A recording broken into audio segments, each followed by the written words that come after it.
Muy bien.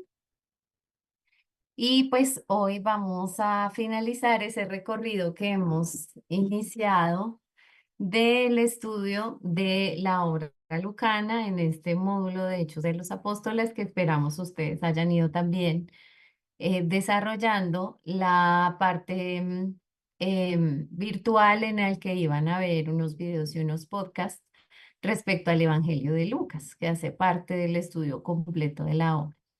Quiero agradecer la participación en el foro, los comentarios que han hecho. Me alegra mucho ver pues que apropian los temas, su sinceridad frente a los retos, porque la idea es que el estudio bíblico ilumine nuestras experiencias actuales. Ese es el objetivo de la palabra de Dios. Y es que siga iluminando las distintas circunstancias que actualmente nosotros enfrentamos como creyentes, como comunidades, como iglesia. Y el último tema, pues sé que suscitó pues esas inquietudes de sobre todo buscar el discernimiento de cómo enfrentar los retos que tiene la iglesia de hoy sin perder pues la esencia del mensaje de Jesús, guardando lo fundamental, pero también entendiendo pues los retos que siempre ha implicado el crecer, porque eso fue lo que vimos pues hace 8 días en el Concilio de Jerusalén. Y también algunas preguntitas que han hecho que también ya están las respuestas allí en el campus. Hoy entonces, después de que hicimos una introducción viendo un panorama general de lo que era el estudio de Hechos de los Apóstoles, abordamos lo que fue el origen de las comunidades cristianas en la segunda clase, cómo fue esa evolución que se dio de las primeras comunidades cristianas. Hace 8 días, el reto que implicó la misión, especialmente esta apertura hacia los gentiles, y veíamos también los desafíos que eso conllevó. Y hoy entonces, como lo mencionaba Leticia, en esta última sesión vamos a hablar del testimonio del apóstol Pablo, porque en la primera clase mencionamos que si en las distintas formas que podamos estudiar una estructura literaria, del libro de Hechos, una de esas podría ser fijándonos en los protagonistas que tiene esta obra.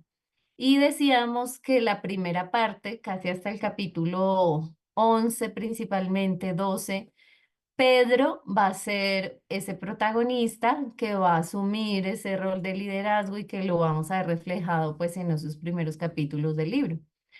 Pero del 13 en adelante, pues va a ser Pablo quien tenga ese protagonismo, y aunque hemos hablado algunos aspectos de él en lo que hemos venido mencionando, pues no hemos detallado ese testimonio que él nos ofreció como iglesia, y sobre todo los desafíos que él también enfrentó, ¿no? En ese reto de ese anuncio a esas nuevas comunidades, que si ustedes han tenido la oportunidad de seguir la lectura bíblica, pues como lo hemos propuesto, ya para esta semana estábamos viendo los retos que Pablo tuvo hasta el punto de entregar su vida, una donación total a la obra del Señor, una entrega completa, una, sí, un enfrentar la oposición de los que una vez fueron sus hermanos, y por supuesto pues que eso le trajo grandes desafíos a su vida. Pero bueno, ya hoy pues los vamos a ir desarrollando. Entonces vamos a ver que la vida de Pablo, si lo vemos de una manera como muy global, se desarrolla en 4 grandes periodos. Son 4 grandes momentos los que estamos viendo en la vida de Pablo. El primero es desde su nacimiento hasta los 28 años, donde hablamos que es un judío practicante. Él es un fariseo. Acá precisamente son en estos últimos capítulos de Hechos donde se menciona que tuvo esa formación como fariseo en la escuela de Gamaliel, y sabemos pues que fue fiel cumplidor de la ley, como era pues la experiencia de los fariseos en su tiempo. Luego vemos una segunda etapa de los 28 a los 41 años, en el que él se presenta como un convertido fervoroso. Sí, esos primeros años desde su camino, encuentro con Jesús resucitado, camino a Damasco, hasta que empieza esa misión, es toda esta experiencia de conversión y de transformación que aunque nosotros en el libro de Hechos lo vemos como de un momento a otro, sí, pareciera que todo pasa de forma muy inmediata, en realidad sí vive un tiempo, miren que es casi una década en el que vive ese proceso de transformación. Y esto nos habla de los procesos que se viven como en la experiencia de vida cristiana, que no todo ocurre de un momento a otro, sino que se requiere del proceso, del tiempo. Y más en un caso como el, aunque no era que fuera uno, porque la conversión a veces la asociamos a alguien que no creía, a alguien ahora cree. No, él sí creía y era un judío fiel. Pero eso que él creía tuvo que ser transformado cuando reconoce en Jesús al Mesías. Y esa transformación entonces es pues la que se lleva a cabo durante esta segunda etapa. Luego entonces, cuando tiene alrededor de 41 años y hasta los 53 va a ser toda su etapa misionera, que va a ser la que hoy, especialmente esta tercera y cuarta etapa, vamos a destacar, donde su pasión, su entrega y su compromiso con el Evangelio lo van a llevar a muchos lugares y a enfrentar muchos retos que implica esa misión, para finalmente de los 53 hasta la muerte, que se estima que es como a los 62 años de edad, está un tiempo como prisionero y se destaca ese rol de organizador de comunidades, en el que desde Roma probablemente sigue teniendo ese contacto con muchas de esas comunidades que él ya había tenido un primer acercamiento en sus misiones, ¿sí? Esos primeros contactos y esas primeras cartas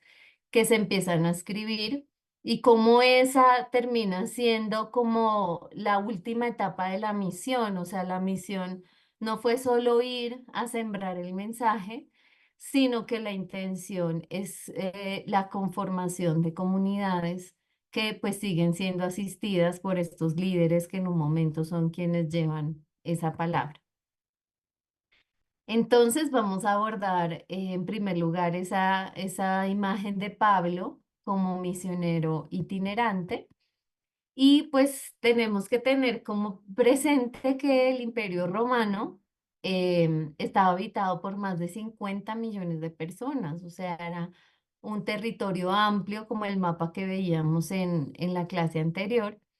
Y de esos 50 millones de habitantes, 4 millones eran judíos, que como lo hemos mencionado, no, la gran mayoría de ellos no vivían en la ciudad de Jerusalén o en el territorio de Palestina, que este es un territorio muy pequeño, sino que muchos de ellos, por los distintos acontecimientos de la historia como pueblo, en el exilio y en las distintas amenazas que hubo por parte de otros imperios, ellos tuvieron que vivir, irse a vivir a otros territorios.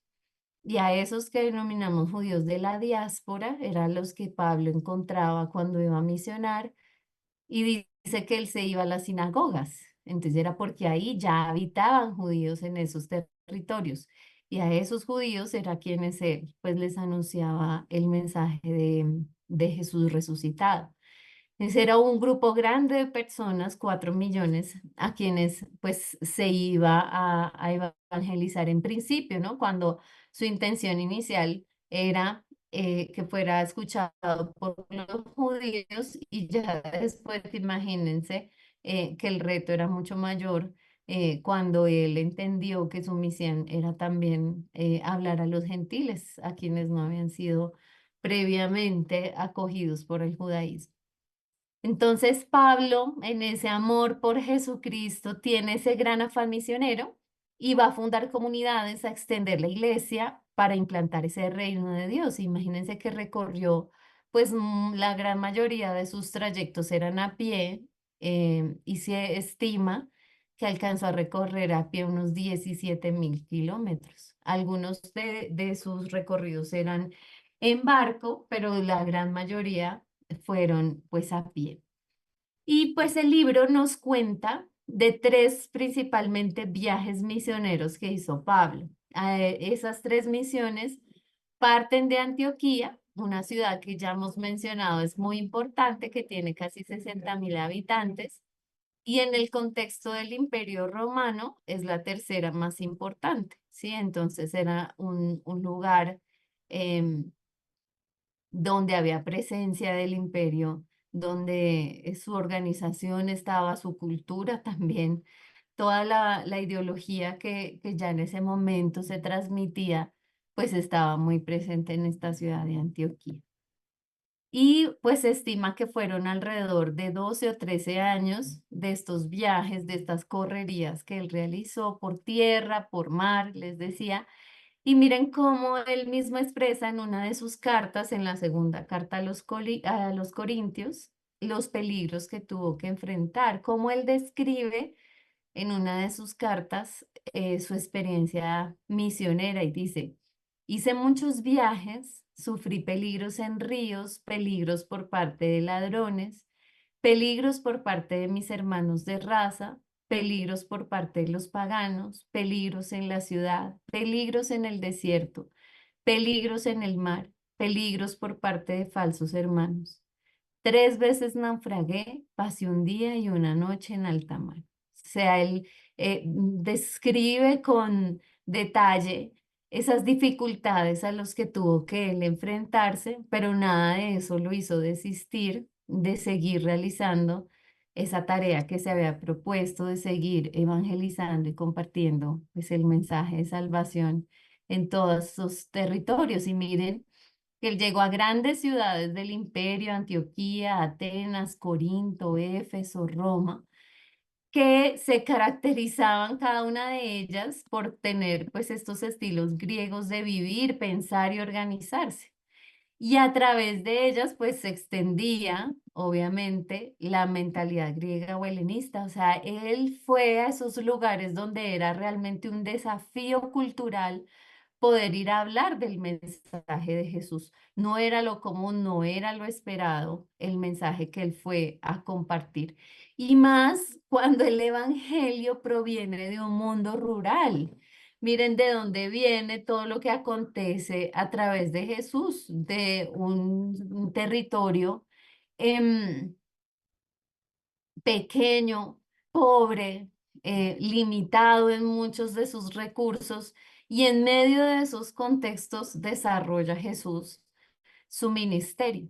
Pero ahora Pablo tiene un desafío y es que ese mensaje que surge en esos contextos vaya ahora a tener un impacto y a ser reconocido en estas grandes ciudades con estas culturas tan distintas, con costumbres tan diferentes a de las que provenía el mensaje del Evangelio, donde inicialmente había surgido. Y ahí de verdad uno se da cuenta cómo es una pequeña semilla, desde lo más sencillo y lo más humilde, que luego va a extenderse y va a tener un impacto en un territorio amplio, donde a veces uno pues se imagina que no es posible o lo inesperado sucede, ¿sí? Esto que fue relevante para un pequeño pueblo de un contexto muy humilde y sencillo, ahora va a tener un gran impacto en el Imperio Romano y que siglos posteriores, ya es un poquito la historia de la Iglesia, incluso va a llegar a establecerse como la religión oficial del Imperio Romano cuando ya el cristianismo lo empieza a hacer. Entonces, sí, una semilla que se va a ir extendiendo. Uno de los detalles que tenemos de esos viajes de Pablo es que nunca lo hacía solo, sino que siempre iba acompañado por alguna persona, algún amigo o a veces un grupo de amigos. Y esto también nos habla de cómo se debe realizar la misión, ¿sí? Que la misión no debe ser de ideas sueltas que alguno quiere ir a compartir, sino realmente de lo que una comunidad o un grupo de personas decide y en compañía de otros ir a anunciar. Entonces vemos que en el primer viaje fue con Bernabé y con Juan Marcos.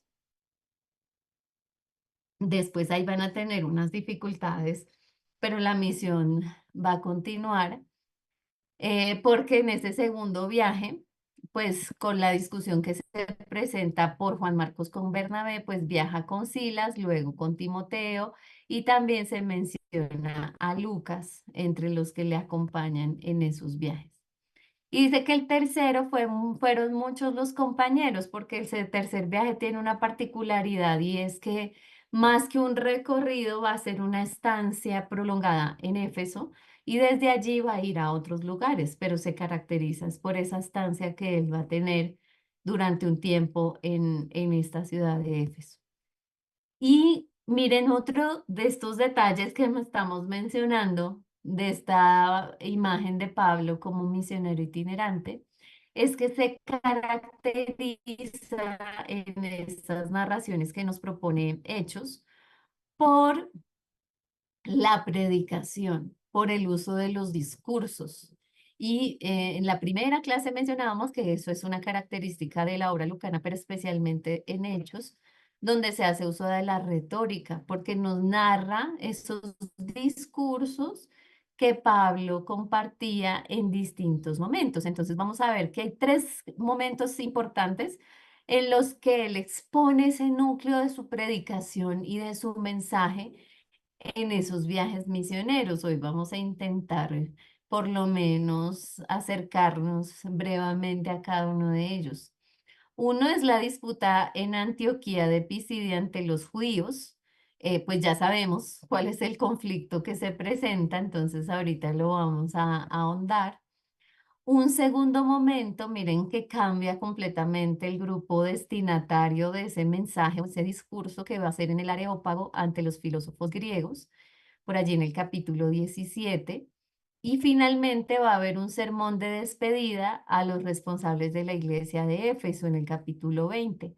Miren cómo esos tres grandes discursos o predicaciones van marcando el itinerario de esa misión que Dios le encargó a los judíos, a los griegos y finalmente a la iglesia, ¿sí? El encargo que se hace que la semilla no solo va y se riega, como a veces siento que es la experiencia de la iglesia, sentimos que evangelizar es que vayan muchos y me escuchen un día. Pero Pablo, su intención no era hablar un día, sino que esos que una vez escuchaban ese mensaje se convirtieran en miembros de la comunidad. Siempre el proceso finalizaba con la adhesión de esas personas a las comunidades y por eso miren el itinerario, a los judíos, a los griegos, la evangelización y finalmente a la iglesia. Ese enfoque de guardar y preservar el mensaje que se había compartido ahora entre los miembros de esas comunidades. Y también cuando ya aparece el momento de Pablo prisionero, que son los últimos capítulos que estábamos leyendo estos días, aparecen otros tres discursos, que es uno ante la muchedumbre de Jerusalén que está muy enojada y él hace una defensa de por qué está ahí en la ciudad de Jerusalén y qué es lo que él defiende. Y él dice, él habla de su esperanza, es la misma, la esperanza que habían prometido en el pasado, es la que él está compartiendo en ese momento. Entonces es esa defensa interesante que hace en ese momento. Luego con el procurador romano Félix hace otro discurso y finalmente ante el rey Agripa. Todos esos son sus, sus modos de defenderse frente a quienes lo están acusando y obviamente que ahí hay contenido de lo que él creía y pensaba en ese momento. Entonces vamos hoy a analizar los tres primeros, los que se desarrollaron en cada uno de los viajes. Y otro dato importante de este misionero era cómo mantenía contacto a través de mensajeros, ¿sí? Personas que iban enviando alguna razón importante de parte de Pablo a las distintas comunidades y como sabemos, a partir del segundo viaje también a través de cartas. Como él sigue manteniendo la comunicación por su interés en el desarrollo y la vida de cada comunidad. Las cartas de Pablo, que seguramente ustedes van a estudiar acá en el diplomado, pues va a ser eso, ¿sí? El intento que él hace por mantener contacto con esas comunidades con situaciones específicas, ¿sí? Las cartas de Pablo hay que estudiarlas en los contextos particulares en los que surgen, porque no es lo mismo la situación que vive la comunidad de Corinto, a la de Roma o la de Filipo. Cada una tiene una vivencia en particular y Pablo se dirige a esa vivencia y a esa experiencia en particular que viven los miembros de esa comunidad. Entonces, va a ser esa otra forma en la que él va a estar siempre en contacto con los que ya haga en muchas ocasiones conocido a través de los viajes. Entonces, mencionamos que eran 3 viajes. El primero se narra del capítulo 13, versículo 4 al 14, 28. Es el primer viaje entre los años aproximadamente 45 al 48 después de Cristo, que se da esta experiencia.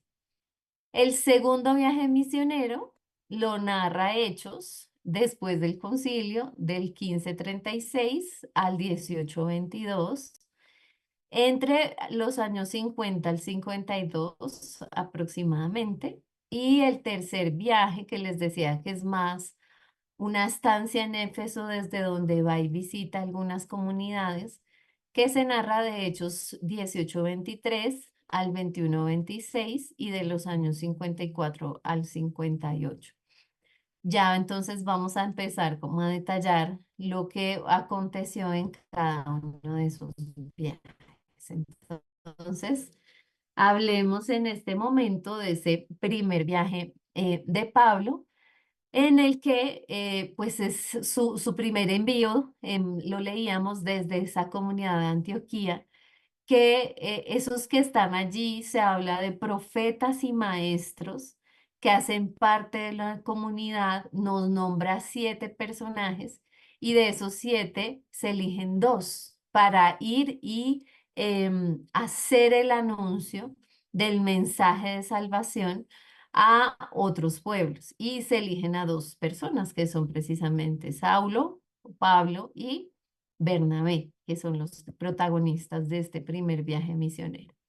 Entonces parten desde Antioquía en el año 45 y miren lo que, como lo narra, dice, el Espíritu Santo dijo, separa para mí a Bernabé y a Saulo para que hagan el trabajo para el que les llamé. Miren cómo es un llamado de Dios, una vocación particular que ellos tienen. Les decían que anteriormente los habían descrito a esos personajes como maestros o profetas, pero estos 2, Bernabé y Saulo, tienen unas características que hace que Dios y la comunidad les elija y les envíe a una tarea específica. Dice, entonces ayunaron y rezaron, impusieron las manos sobre Bernabé y Saulo y se despidieron de ellos. Entonces partieron enviados por el Espíritu Santo.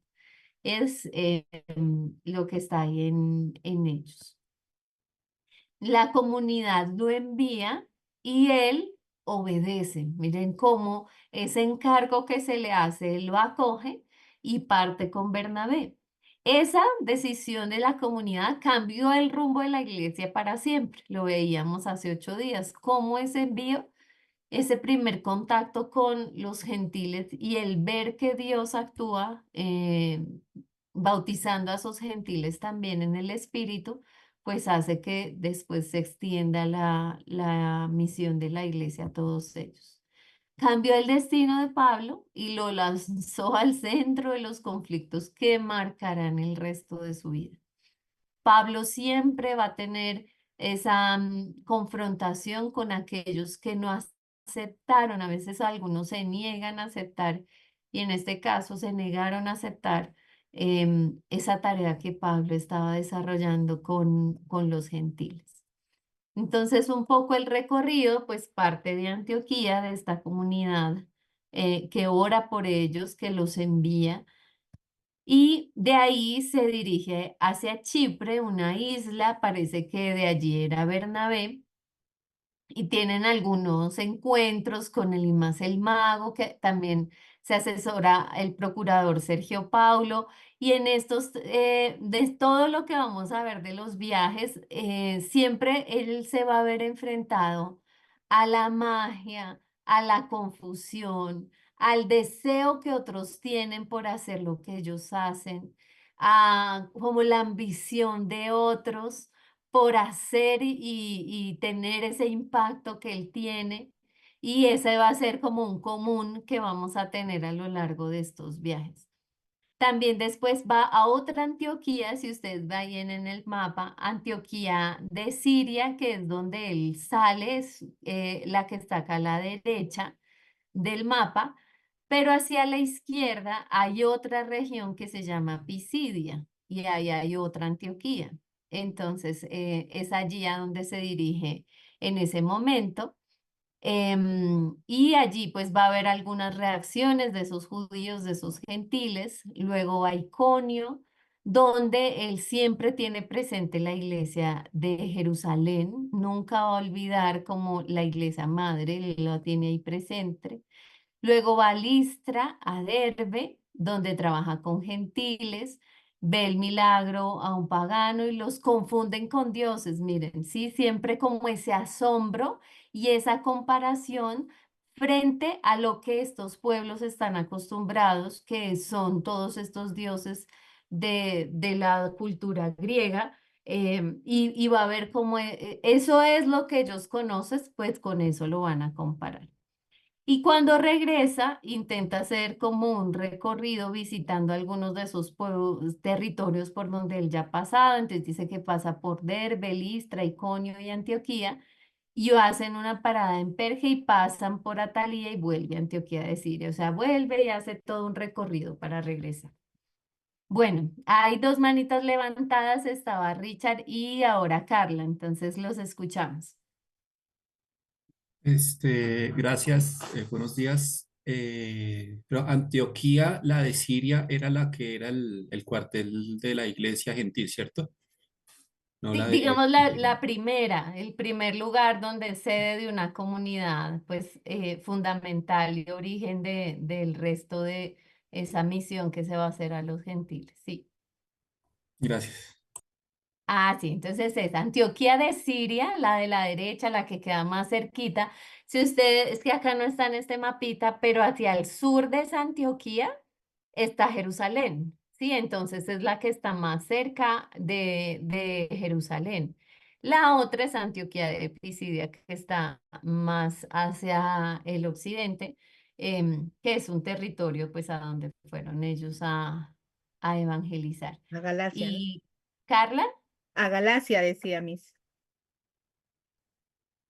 A Galacia, La zona donde estaban era Galacia, en forma general. ¿en qué parte te refieres? Cuando me refiero en el primer viaje misionero, que salen de Antioquía Toda de esta Pisidia, zona, ¿no? todo este territorio que hace parte, pues, como de la extensión hacia occidente que tiene el Imperio Romano. Ujú. Y Carla tenía por ahí una pregunta. Sí, buenos días. Era en Hola. relación al mismo porque en realidad nunca había relacionado que eran dos lugares distintos.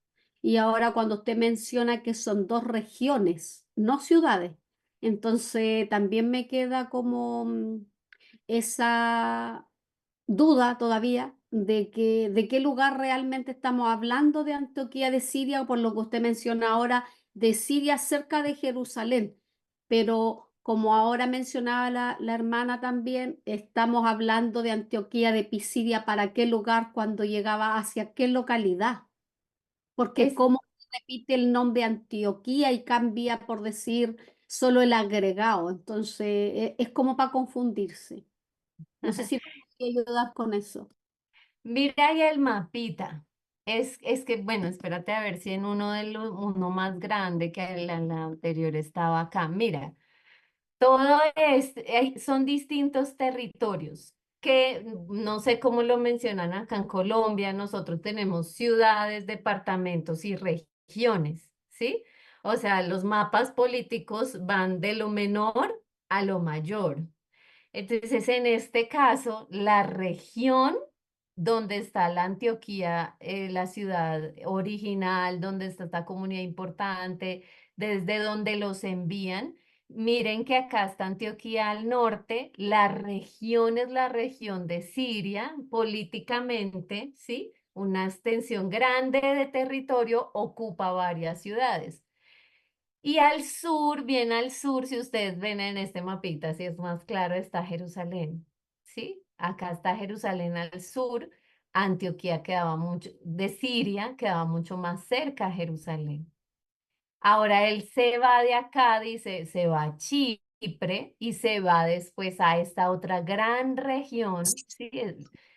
Políticamente región grande de Galacia, que allí está esta otra ciudad, Antioquía. Y si hablamos de un mapa político más chiquito, que es este, nos vamos acercando, esa es Antioquía de Pisidia, que es más costera, está hacia acá cerca al mar Mediterráneo. Y acá sobre como lo que les digo en Colombia, no sé, en cada país deben manejarlo de formas distintas, pero aquí es así, ciudad, departamento, región.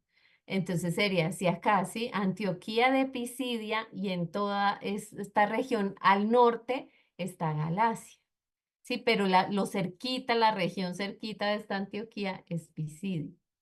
Entonces hablamos de Antioquía de Siria y Antioquía de Pisidia, la que queda allí más hacia el occidente. Bueno, en esto entonces vemos que el primer recorrido, pues miren que se hace de una forma más cercana, ¿sí? El territorio que se abarca es un territorio más cercano. El que se está evangelizando en este momento, pues es el primer viaje misionero. Después vamos viendo cómo se va extendiendo como el territorio que Pablo va a querer abarcar en cada uno de estos viajes. Y acá vamos a ver en qué se enfoca. Miren, estamos en un primer momento, primer viaje misionero. Y el primero, pues la intención inicial, apenas ellos salen, ¿a quién va dirigido? Pues a los judíos. Son sus primeros destinatarios a quienes les van a compartir el mensaje. Entonces les invito a que vayamos a Hechos 13, los versículos 26 al 41.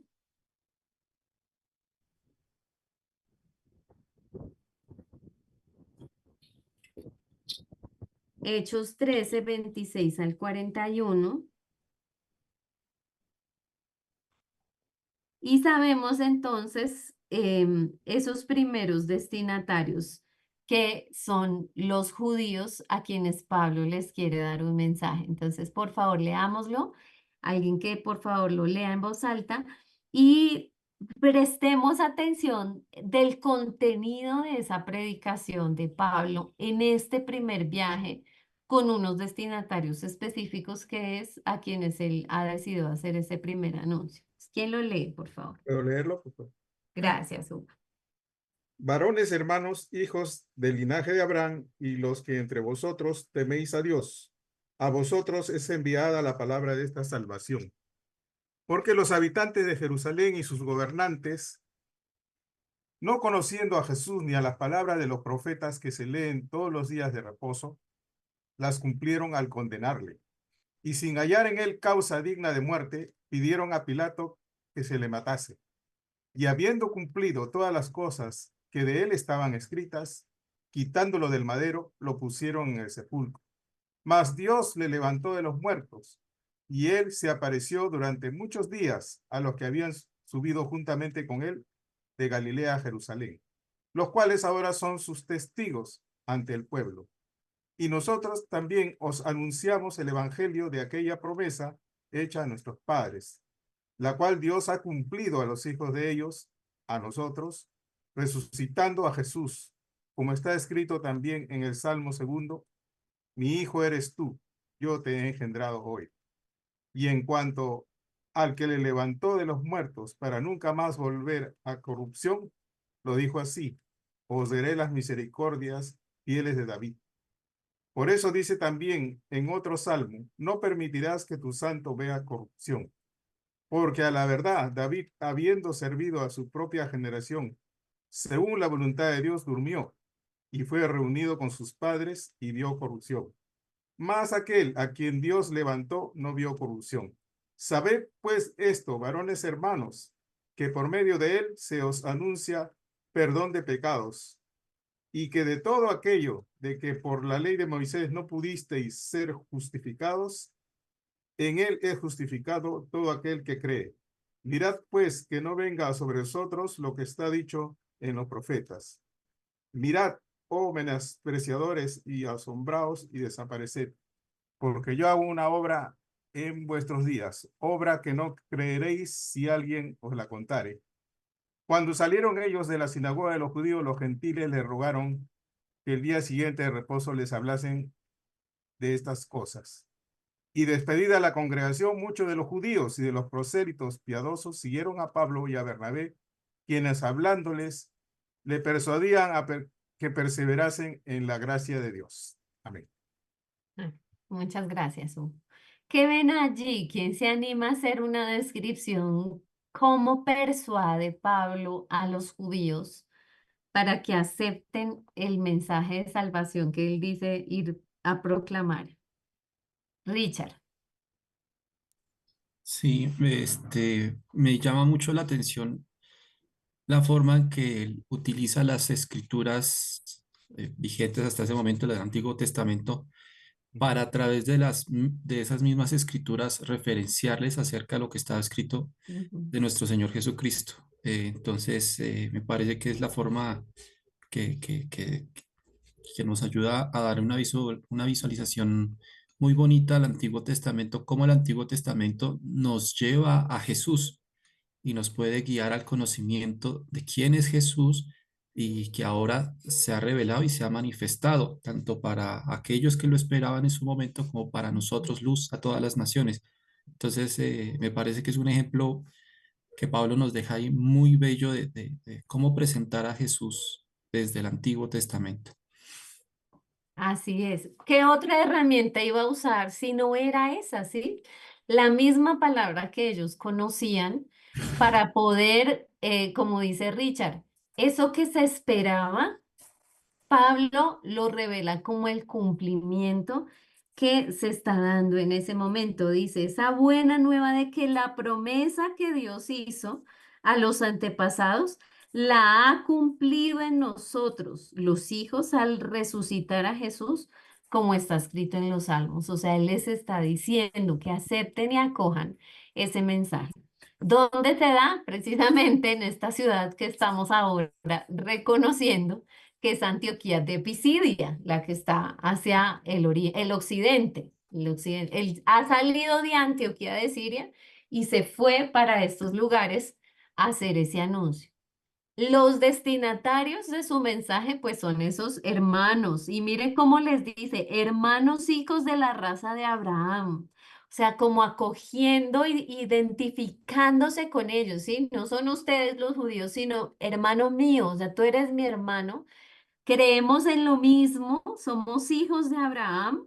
Y dice, a ustedes ha sido enviada esta palabra de salvación. Esto que les vengo a anunciar ha sido enviado a ustedes, hermanos. Entonces, como lo mencionó Richard, ¿qué hace Pablo? Pues lo primero es que hace como un recuento de la historia de salvación, ¿sí? Entonces, desde versículos anteriores, solo leímos del 26 como por no extendernos tanto en la lectura, pero si ustedes dan una ojeadita en versículos anteriores, ya él ha venido haciendo una relación de los distintos personajes importantes de la historia de salvación, los patriarcas, David, hasta llegar a Jesús. Y ahí mismo en el texto que si nosotros alcanzamos a leer completo, nos está diciendo que aún los salmos están llegando al cumplimiento de ver esa promesa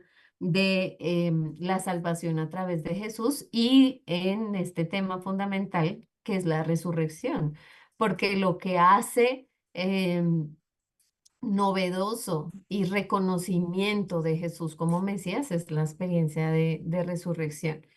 Oscar. Sí, y de pronto también podría observar que Pablo hace la misma, por decirlo, el mismo parámetro de Jesús cuando se aparece en el camino a los dos de Maús, Ujú. allá en Lucas 24, 27, donde dice que comenzando desde Moisés y siguiendo por todos los profetas, le declaraba en todas las escrituras lo que de él decían. Es decir, que Pablo utiliza la misma manera en que el Señor le abrió los ojos, en este caso a los discípulos de Maús, es lo que está ahora aplicando para los hermanos que él llama hijos de Abraham en este momento y a los temerosos, ¿no? Así De es, y Dios. qué bueno. Y vincular textos lucanos es fundamental porque es el mismo autor. Entonces, claro que si él está teniendo, intentando poner esa relación que Oscar nos propone de cómo lo hizo Jesús con los de Maús, ahora Pablo lo está haciendo con estos que son sus hermanos. Luego, en los versículos que sí estábamos nosotros leyendo, se hace todo ese, lo que llamamos el querigma, que es la enseñanza inicial, la esencia, el credo primitivo que se comparte en las comunidades, en qué es lo que ellos están creyendo y es en ese Jesús resucitado, ¿sí? Ese Jesús que ha resucitado y que algunos pues no recibieron, pero que Él les está invitando a que reciban. Y la forma de probar que ese Jesús es el resucitado, es el Hijo de Dios y es el Mesías esperado, es probándolo a través de la Escritura. Y al final les da una conclusión en un tema que es súper importante para Pablo y que en las cartas lo vamos a ver, que se va a presentar, y es el tema del perdón. Porque, pues, miren que estas de las cosas fundamentales y novedosas que Jesús va a proponer en los evangelios. Porque cuando él tiene primero este gesto, con algo, incluso por ejemplo con el paralítico que los amigos lo llevan a través del techo, ¿cuál es el cuestionamiento? Es, ¿y quién? Él le dice al paralítico, tus pecados te son perdonados. Y dice que quienes están allí lo cuestionan y dice, ¿quién es este para perdonar pecados? Y luego, si nos vamos por allí en el Evangelio, cuando Jesús está en el templo y tiene este acto de protesta, lo que se está ahí cuestionando es precisamente la forma en la que el pueblo está recibiendo perdón de los pecados porque a través de los sacrificios que la gente había perdido de cierta forma el sentido del sacrificio, porque solo era ir una vez al año, peregrinar, pagar por una ofrenda. Miren que él se cuestiona de Jesús, lo que hace es voltear las mesas de cambio porque se cuestiona la comercialización que se había hecho de un lugar que era el lugar sagrado. ¿Para qué? Para el perdón de los pecados a través de los sacrificios que se ofrecían. Y ese es también un gran cuestionamiento. Y por eso, una de las enseñanzas que Pablo va a insistir, dice, tened pues entendido, hermanos, que por medio de este que os anuncia el perdón de los pecados y la total justificación, estoy en el versículo 38, dice, que no pudisteis obtener por la ley de Moisés, la obtiene por medio de él todo el que cree. Entonces, el perdón de los pecados va a ser un tema fundamental porque Pablo va a insistir eso en Romanos y todo, que la justificación ya no va a ser por ley, sino por la fe en Jesús, a través pues de la gracia que él ofrece. Y eso pues va a ser ahí transformador. Y nos dice, y cuídense, nos trae un texto ahí de Habacuc, porque los profetas dijeron que algunos, los que lo habían despreciado, em, se va a hacer una obra y que algunos de estos lo podrían despreciar. Esa es como la advertencia. Ven que siempre va a estar esa posibilidad de que algunos acojan el mensaje, lo reciban y otros no lo vayan a hacer. Entonces, eso va a estar ahí de presente. Tengamos aquí hoy como acá en mente, este primer discurso de Pablo, la forma que hace este discurso a estos que son sus hermanos, los hijos de Abraham, que se presenta acá en esta comunidad de Antioquía. Acá hay entonces un texto interesante en el capítulo 14 que les quería acá resaltar porque dice que después de anunciar el evangelio en aquella ciudad y de hacer muchos discípulos, los dos regresaron a Listra, a Iconio y Antioquía y allí infundían ánimo a los discípulos y miren, los alentaban a mantener la fe. Les decían, para entrar en el reino de Dios nos es necesario pasar por muchas tribulaciones. También nombraron ancianos en cada iglesia y luego de orar y ayunar los encomendaron al Señor, en quien habían creído. Luego de pasar por Pisidia llegaron a Panfilia, después predicaron el evangelio en Perge y se fueron a Talía. De allí navegaron hasta Antioquía, en donde los habían encomendado a Dios para que hicieran la obra que ya habían cumplido, hicieron su tarea. Cuando llegaron, reunieron a la iglesia y narraron las grandes cosas que Dios había hecho con ellos y cómo había abierto la puerta de la fe para que los no judíos entraran por ella, y así que allí se quedaron mucho tiempo con los discípulos. Entonces, miren, primero en la primera parte vemos la actitud misionera, en donde aquellos que van quedando en cada territorio les alientan para mantener la fe, organizan la iglesia, les invitan a orar, a ayunar, y cuando regresan, pues se da ese testimonio de lo que ha ocurrido. Esto mismo y cuando en Lucas, porque también Lucas nos pone del envío a los 72 y vuelven y cuentan eso que ha ocurrido, ¿sí? De cómo les va con la misión. El misionero siempre va a dar cuenta de la experiencia que ha vivido en esos territorios a los que se ha dirigido. Entonces, así cerramos ese primer viaje de Pablo que vemos que está orientado principalmente pues a los judíos. Ahora, en este segundo viaje, vemos cómo se extiende el territorio. Siempre él va a intentar llegar un poco más lejos de donde previamente había estado realizando pues su ejercicio misionero. Entonces, este segundo viaje sale también desde Antioquía de Siria en el año 50, va por toda Asia Menor y su intención fue ir hacia Europa, que era ir hacia donde nadie había ido.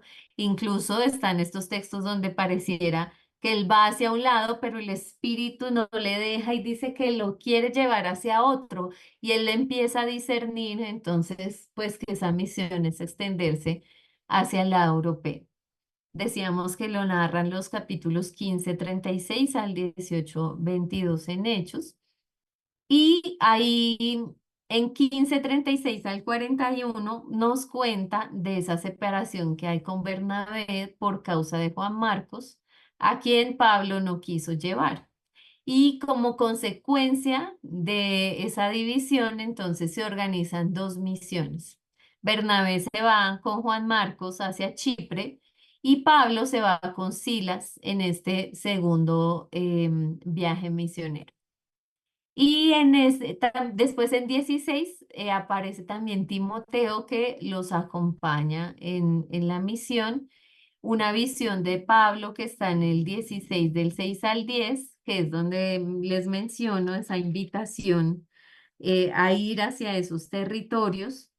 Y sabemos que es en este viaje donde acontece algo muy importante para nosotros y es que se empieza a escribir el Nuevo Testamento. Sí, es en esta correría que hizo Pablo, donde se empiezan a escribir algunas de sus cartas. Sabemos que lo primero que se escribe son algunas cartas de Pablo en estos viajes y en el año 51 se escribe la primera carta a los tesalonicenses. Entonces vamos a ver un poco ese recorrido. Dice que Pablo va primero ya a Filipos. Miren cómo ahí está la historia de Lidia y del carcelero. Ahorita vamos a profundizar un poquito porque es muy interesante esa historia. Después va a Tesalónica, luego va a Berea, donde también da cuenta como en toda esa experiencia de conversión de muchos de allí, de estudio de la palabra que se destaca allí en Berea. Va a ir a Atenas, donde va a ver el discurso que vamos ahora a leer en el Areópago, y luego va a estar en Corinto. Allí regresa a Antioquía pasando por Éfeso.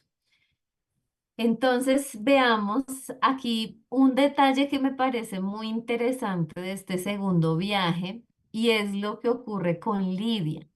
Porque cuando Pablo se dirige allí a Filipos, dice que se da esta experiencia de conversión de una mujer llamada Lidia, una comerciante de púrpura originaria de Teatira en el Asia, y expresa aquí el texto en 16:14 que el Señor le abrió el corazón para que se adhiriese a las palabras de Pablo.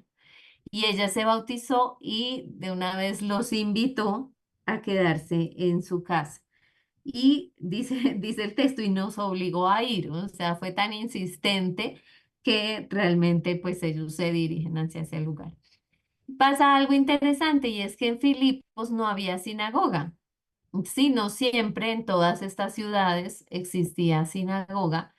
Algunos de esos que hemos mencionado, temerosos de Dios, como estos sí, griegos que en algún momento habían escuchado el mensaje del judaísmo y habían simpatizado con él, se juntaban era cerca a un río, a las orillas de un río. Y Pablo va a ese encuentro que ellos hacen ahí en las orillas de un río a predicar el evangelio, el anuncio de salvación. Y está esta mujer que nos llama la atención porque empezamos a ver, aunque ya antes en Hechos hemos visto los testimonios, por ejemplo, de María, la madre de Juan Marcos, que acabamos de mencionar, los acompañó en el primer viaje y tuvieron ahí una discusión con Bernabé por él. Y que dice que en la casa de ella había un encuentro. Lo vimos cuando hablamos de la casa también. O sea, cómo se van viendo algunas mujeres presentes. Pero en este se presenta a Lidia, en este segundo viaje, y dice que en esa ciudad estuvieron algunos días y hablaban con esas mujeres que se habían reunido. ¿Por qué hago énfasis? ¿Y por qué quiero hoy destacar a Lidia? Pues porque no es lo común, ¿sí? Y menos para un judío como lo era Pablo, el entrar en contacto con mujeres, menos en un lugar público. Em, Esto no eran las costumbres culturales de la época, pero él, además de esa transformación en el aceptar a Jesús como Mesías, en aceptar a Jesús resucitado, miren también estos otros aspectos que incluye su proceso de encuentro con Jesús, y es, por ejemplo, el tener la acogida de estas mujeres que se animan a seguirlo y a invitarle incluso a que se hospede en su casa, algo que no es lo esperado en estas culturas y mucho menos dentro del judaísmo, donde la mujer debía siempre estar bajo el cuidado de su esposo o de su padre. Y como que esta figura de una mujer que abre su casa y que Pablo va y comparte con ellos, pues no es lo común en estas culturas. Entonces dice el texto que Lidia adoraba a Dios y el Señor tocó su corazón para que diera cabida a lo que Pablo decía. Entonces es también novedoso que nosotros encontremos esto, ¿sí? Que Dios también, además dentro de esos gentiles, al parecer ellos no son gentiles de que nunca se hubiesen acercado, sino esos temerosos de Dios, o sea, son griegos que ya se habían acercado en algún momento al mensaje del judaísmo y que ahora se acogen al mensaje de Jesús. Y Dios tiene el interés que también a través de ellas de estas mujeres que se disponen y que están en este encuentro, pues el mensaje se siga extendiendo. También por eso lo quería resaltar. Y vemos que en este segundo viaje, los destinatarios principalmente ya van a ser los gentiles, ¿sí? Es cuando ya en el primero ha sucedido, no quiero decir que no, pero vemos que el discurso y la enseñanza va orientada principalmente a esos judíos. Pero ahora va a haber un interés especial en y además un desafío, pero me parece que Pablo, o sea, le gustan los retos. Le gustan los desafíos, lo difícil. ¿Por qué? Porque quiere irse a meter en donde se dan las grandes discusiones filosóficas del mundo griego, de sus cosmovisiones, de sus dioses. No escapa a esos lugares que uno diría, uy, no, allá no, porque allá nadie cree en esto. Y él sí va, ¿sí? Entonces, es todo como la valentía de asumir incluso los escenarios más complejos para él hacer el anuncio. Y este va a ser uno de ellos. Entonces, les invito a que vayamos ahí a Hechos 17, en el que ya él está en Atenas, está ya en esta zona más europea. Y sus destinatarios, como les decía, pues son los paganos. Entonces, tengamos como una atención especial en cómo cambia el discurso frente al que acabamos de estudiar, que fue a los judíos. Entonces, ¿quién por favor se anima y nos comparte el texto? Yo leo, yo leo. Gracias, Esther. Mientras Pablo los esperaba en Atenas, su espíritu se enardecía viendo la ciudad entregada a la idolatría. Así que discutía en la sinagoga con los judíos y piadosos, y en la plaza cada día con los que concurrían. Y algunos filósofos de los epicúreos y de los estoicos disputaban con él, y unos decían, ¿qué querrá decir este palabrero? Y otros, parece que es predicador de nuevos dioses, porque les predicaba el evangelio de Jesús y de la resurrección. Y tomándole, le trajeron al Areópago diciendo, ¿podremos saber qué es esta nueva enseñanza de que hablas? Pues traes a nuestros oídos cosas extrañas. Queremos pues saber qué quiere decir esto, porque todos los atenienses y los extranjeros residentes allí en ninguna otra cosa se interesaban sino en decir o en oír algo nuevo. Entonces Pablo, puesto en pie en medio del Areópago, dijo, varones atenienses, en todo observo que sois muy religiosos, porque pasando y mirando vuestros santuarios, hallé también un altar en el cual estaba esta inscripción: al Dios no conocido, al que vosotros adoráis, pues sin conocerle es a quien yo os anuncio. El Dios que hizo el mundo y todas las cosas que en él hay, siendo Señor del cielo y de la tierra, no habita en templos hechos por manos humanas, ni es honrado por manos de hombres, como si necesitase de algo, pues Él es quien da a todos vida y aliento a todas las cosas.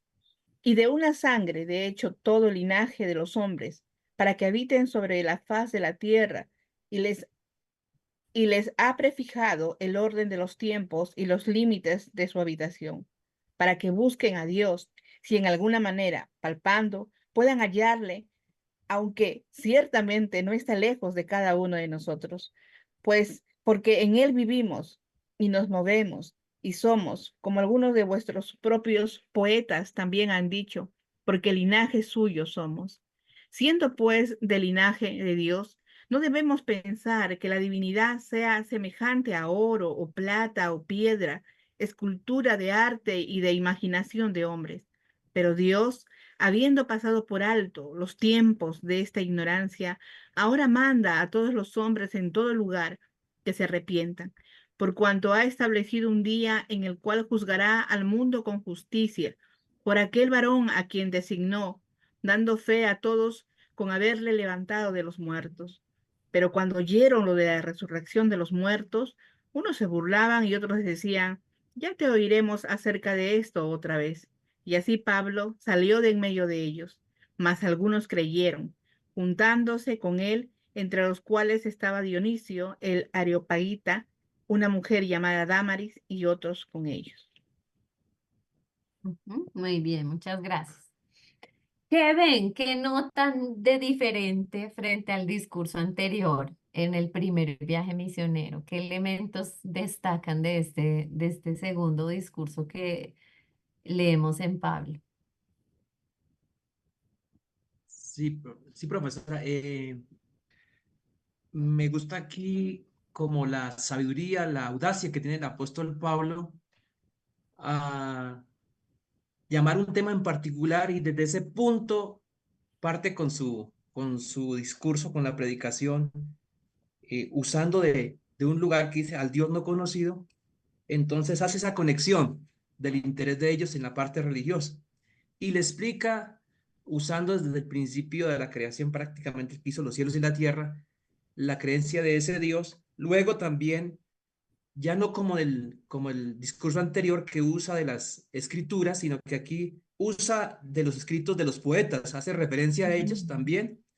Eso me llama la atención. Luego él hace un llamado al arrepentimiento y un tema que no puede faltar, la resurrección. Hasta ahí puedo llegar, pero eso es lo que puedo notar aquí en el discurso de Pablo. Muy bien, Pedro, muchas Excelente. gracias. Gracias por tu aporte. Muy bien. Oscar, te escuchamos. Sí, de pronto pues también podría observar que Pablo aquí habla desde la cosmovisión propia del griego, desde su cultura y su filosofía y creencias religiosas, y él parte desde desde un conocimiento que ellos tienen, digamos, en esa parte del Dios no conocido, como dice mi hermano Pedro, pero les comienza a dar la palabra de Dios como es desde su propia cosmovisión, es decir, a los judíos les toma desde las escrituras y aquí a los griegos prácticamente desde su propia filosofía y aún toma escritores y escrituras de los griegos como entienden la cosmovisión del hombre frente a un creador y desde ahí comienza a hablarles el evangelio y aclararles realmente quién es ese Dios no conocido a quienes ellos tienen ahí sin ninguna imagen y él les comienza a explicar desde esa perspectiva y les incluye un elemento que ya para ellos no cabe entre su filosofía y su pensamiento, que es la resurrección. Sin embargo, pues el Evangelio tiene que darlo como es completo, porque si no hay resurrección, pues no existiría el Evangelio como tal. Pensaría que es como ese resumen desde una cosmovisión griega, pero llevándolos al conocimiento pleno de Jesucristo y su divinidad como Dios. Así es, muchas gracias, Oscar. Creo que por ahí alguien más quería participar. Richard, te escuchamos. Sí, pues se ve que Pablo llega y hace una diferenciación clara entre lo que es el Dios que se reveló al Dios, a los falsos dioses que ellos adoraban y los introduce a ese Dios que ellos no conocían por medio de una imagen que ellos mismos tenían ahí. Dicen, es que ustedes no conocen al Dios que se verdaderamente se ha revelado y se ha manifestado, no por medio de estatuas, no por medio de cosas, y hace esa diferencia como se hacía en el Antiguo Testamento entre los falsos dioses y el Dios verdadero, en quien pues está toda la sabiduría, está la creación de todo el cosmos, y los induce finalmente, llega finalmente hasta tocar puerta a nuestro Señor Jesucristo y la resurrección, que me parece importante porque la resurrección de la muerte, o sea, Pablo dentro de su discurso no suelta la importancia de la resurrección, así como los demás apóstoles o como Lucas lo relata de los demás apóstoles, es el tema o eje central de la predicación en cuanto a que Cristo murió y resucitó por nuestros pecados. Es decir, Pablo la metió toda, por decirlo así. Bueno, muy bien, gracias, Richard. Ustedes mismos pues, nos han dado estos elementos donde pues vemos esa valentía, sabiduría y audacia de Pablo en también llegar a ese lugar a hablar en ese lenguaje que ellos tienen para que pueda ser escuchado. Eso, digamos, en misionología sería la interculturización, ¿sí? Yo uso los elementos de la cultura en la que llego para poder compartir el mensaje y como ustedes lo mencionaron, al final él siempre va a ser su propuesta, ¿sí? El hecho que haga uso de los elementos culturales e incluso religiosos con los que se encuentra, no significa que él al final no anuncie lo que para él es la verdad, que es como va a terminar ese discurso. Y vemos entonces que hay como dos momentos. Primero dice que está en el ágora o en la plaza, según la lección la versión que ahora leíamos. Dice que es el mercado, la plaza pública y la reacción de esos primeros dicen que es un charlatán, consideraba que hablaba de divinidades nuevas, que no era sorpresivo porque en la filosofía griega pues son muchos dioses, entonces no estaba mal como que se presentara una más. Pero Pablo dice que se siente indignado por esa situación, ¿sí? Porque no es realmente pues lo que él quiere llegar a compartir. Y se da esta segunda momento en el Areópago, que es una colina, un lugar apartado, y él dice que allí pues sí la gente estaba digamos más dispuesta a escuchar esas novedades y residían allí, los que residían allí solo sabían pasar el tiempo contando, huyendo o oyendo la última novedad, o sea, allí se están más dispuestos a escuchar esas nuevas propuestas que tengan por compartir. Entonces está esa estatua al Dios desconocido, que ustedes ya hicieron esa referencia, donde se hace esa énfasis que Pablo toma esa imagen para hacer su discurso, su enseñanza, dando a conocer a Dios desde estos dos atributos, y es Dios como creador y proveedor del mundo. Y dice que Dios ha creado al hombre para habitar toda la tierra y para buscarlo a él. Y como lo mencionó Pedro, cita incluso textos de poetas griegos, que es muy interesante.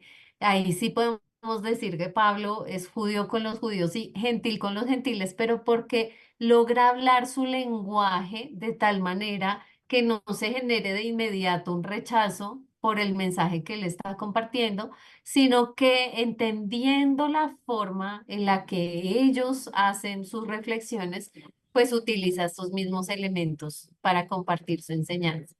Y como ustedes tres lo mencionaron, pues no puede dejar de lado la enseñanza fundamental que es la resurrección, ¿sí? Va a ser ese anuncio del resucitado con el que él va a cerrar. Dice que cuando sale del Areópago, algunos tienen una reacción negativa, dice que se burlaron de él y pues Pablo los deja allí, dice, y se marchó, pero algunos se convierten y dice que allí está Damaris y Dionisio. Entonces esto nos permite también hacer una reflexión. ¿Creen esto que ustedes fue un fracaso?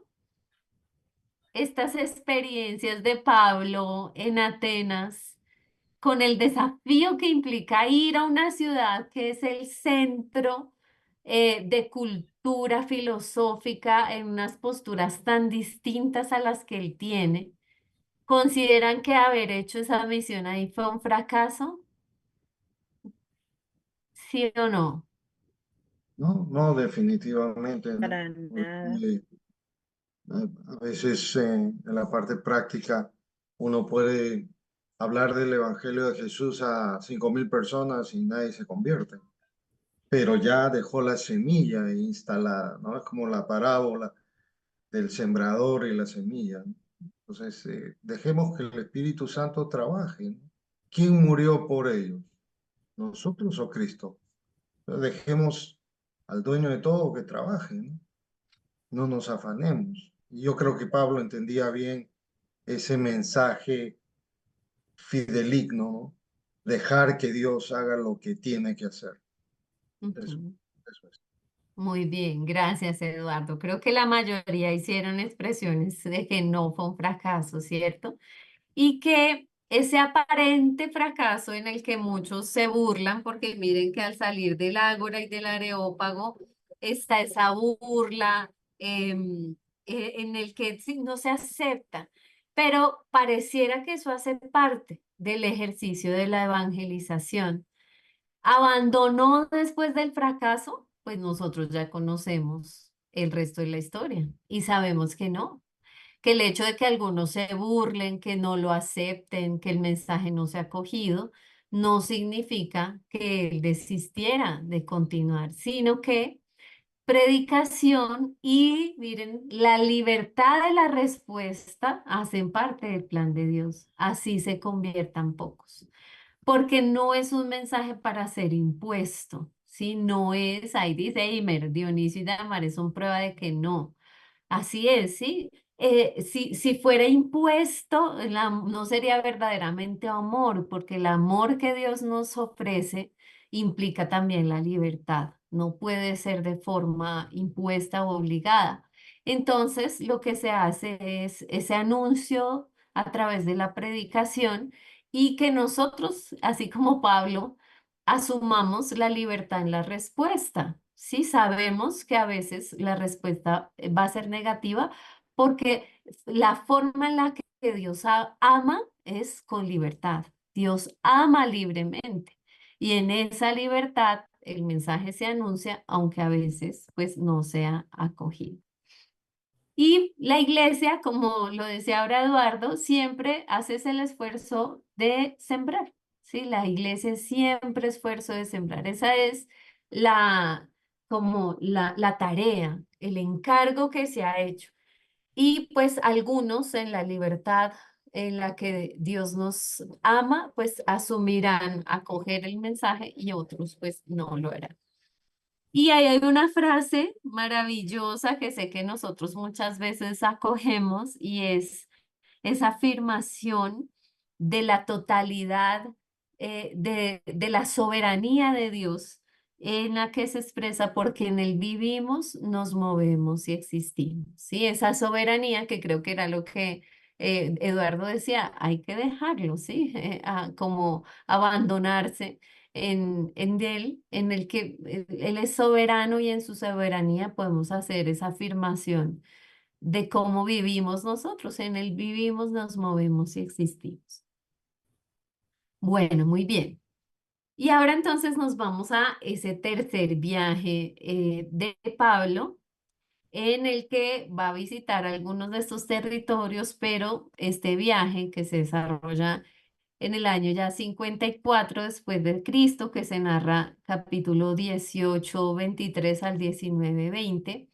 Es Éfeso el centro, ¿sí? El epicentro desde donde él va a ir a esos otros lugares y el lugar del más tiempo va a permanecer, ¿sí? Va a ser como el lugar de interés en ese momento. Hace viajes desde allí a Macedonia, Corinto, escribe la carta a los Gálatas, la primera carta a los Corintios, algunos sospechan si filipenses, sino que esa también se ha estudiado como una carta de la cautividad, entonces podría ser en un periodo también posterior, son las indagaciones que se hacen sobre, desde las ciencias bíblicas, sobre las posibles fechas de redacción de las cartas paulinas. Y vemos que allí él ya tiene colaboradores que evangelizan enviados por él, o sea que este viaje ya hay otros que asumen también ese encargo de ir y seguir compartiendo aún él no pueda ir, ¿sí? Él no esté presente en esos viajes. Y siempre lo hemos mencionado y ahorita cuando veamos ya el momento en que es el Pablo prisionero, vamos a ver que él está haciendo esa colecta en favor de los pobres de Jerusalén, que él, aunque esté en la misión, tiene presente a la iglesia madre, la iglesia de Jerusalén. Él dice también que acá estamos, sale siempre desde la primera Antioquía, la de Siria, desde donde la comunidad que lo ha acogido a él Entonces, en este caso es la de Siria. Y dice que pasa el invierno del 57 al 58 en Corinto y allí escribe la carta a los romanos. O sea, cada uno de estos viajes también es bueno, el del segundo y el tercero, el momento de redacción de estas cartas, que aunque él al parecer no conoce a la comunidad de Roma, digamos presencialmente, sí ha conocido de ellos por mensaje de otros. Es lo que se intuye de por qué escribe esta carta a los romanos en ese momento, como si hay un acercamiento a esa comunidad previamente a que él vaya y se dirija ya a Roma. Entonces vemos que su estancia en Éfeso se narra ahí en el capítulo 19, los versículos 1 al 22. Dice que más o menos permaneció entre 2 o 3 años, que creo que es un ejemplo para nosotros de lo que implica la misión. Realmente es una inmersión en esos lugares a donde se quiere ir a llevar el mensaje. Y ahí hay un detalle interesante y es que algunos dicen que hay encuentros con los discípulos de Juan Bautista, pero Juan Bautista pues murió en tiempos de Jesús, ¿sí? Jesús fue testigo de la muerte de Juan y entonces imagínense tanto tiempo después, es que por lo menos han pasado unos 30 años, un poquito más, aproximadamente unos 20 años, perdón, 20 años, de entre el 30 y el 50, que es más o menos lo que estamos narrando. Y, y hay todavía discípulos de Juan Bautista, miren lo interesante. Y este texto es importante tenerlo presente. Uno, que el mensaje de Juan trascendió. 20 años después todavía tenemos testimonio de discípulos de Juan.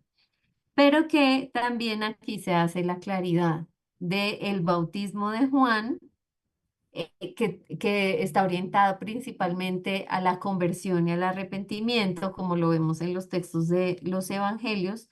Después necesita también como esta nueva oferta que se hace del bautismo de Jesús a través del Espíritu, ¿sí? Como no es suficiente con el anuncio que ellos habían conocido a través de los discípulos de Juan el Bautista, sino que es necesario, digamos, se quedaron con una parte de la historia, pero el resto de la historia implicaba la revelación de Jesús y del bautismo de Jesús a través del Espíritu Santo.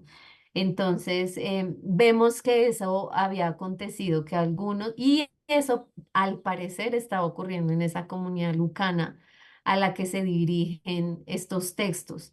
Todavía habían muchos, y por eso miren el paralelo que el Evangelio de Lucas hace entre Jesús y Juan Bautista. ¿Sí? ¿Quién es el que nos narra todos esos detalles del nacimiento de Juan Bautista, de esos primeros años? El que lo narra con amplitud es perdón, es Lucas, con una intención y es separar e identificar quién es quién, ¿sí? En el Evangelio Lucas nos va a aclarar cuál es el rol de Juan Bautista, cuál es el rol de Jesús. Y uno es solo su antecesor, ¿sí? El que la anuncia, el que abre el camino, pero la revelación verdadera, ¿quién es? Es Jesús. Y por eso en el Evangelio, San Lucas lo que hace es aclarar el rol de cada uno, el rol de Jesús y el rol de Juan Bautista. ¿Y por qué? Miren, aquí lo vemos, porque seguramente en esa comunidad lucana que debemos tener presente, sí hubo discípulos de ese Juan Bautista que aún no habían conocido el mensaje de Jesús y que necesitan aclarar quién era el verdadero Mesías y Salvador. No era solo el anuncio de Juan, era realmente Jesús. Y eso es lo que el evangelista pues se propone a lo largo pues de toda la obra, desde el inicio del evangelio y acá pues lo vemos que se constata. Empezamos también a ver que empieza a existir esa ruptura con la sinagoga, que algunos ya empezaban a sentir incómodo el mensaje que Pablo anunciaba. Entonces, por aquí en el 19 dice, algunos se obstinaban y no se dejaban persuadir y hablaban mal del camino ante la gente. Dice que Pablo rompió con ellos y formó un grupo aparte con los discípulos.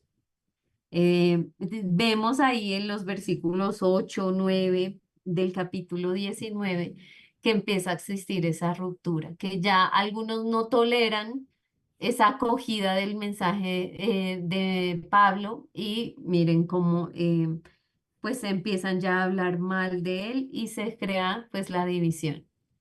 Hay también en todos estos textos, bueno, la magia o el sincretismo pagano, en donde algunos se ven seducidos por estas formas de actuar de Pablo y empieza a mezclarse, como cree el sincretismo tiene que ver con eso, cuando se empiezan a mezclar distintas prácticas y eso genera una confusión, a veces muy seductora. Hoy vivimos mucho sincretismo religioso, ¿sí?